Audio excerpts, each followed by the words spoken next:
Allô spectateurs et jeunes artistes. Alors en cliquant sur cette vidéo, vous pouvez deviner de quoi on va parler, parce que les titres existent pour une raison.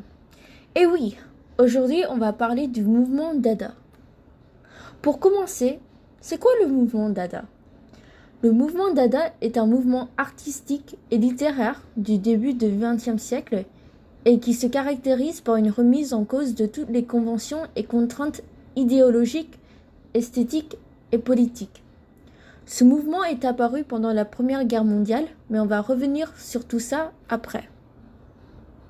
Les artistes et les écrivains de ce mouvement cherchent à faire questionner nous, les spectateurs, les fondements de la société dont on grandit avec et vont jeter les éléments de la raison et de la logique.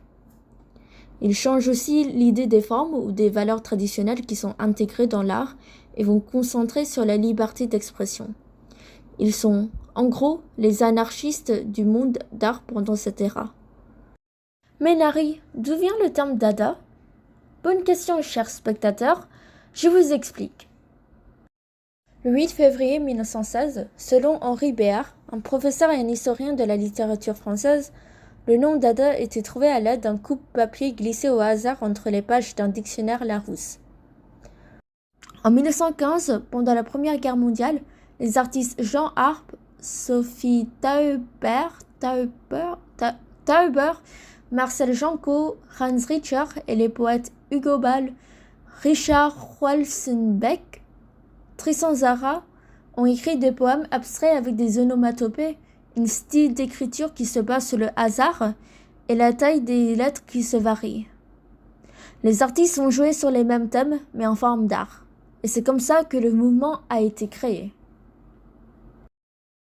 En 1921 marque la décomposition des dadaïstes qui ont fait un procès contre Maurice Barrès, un écrivain et homme politique français pour un crime contre la sûreté de l'esprit et l'ont condamné 20 années de travaux forcés.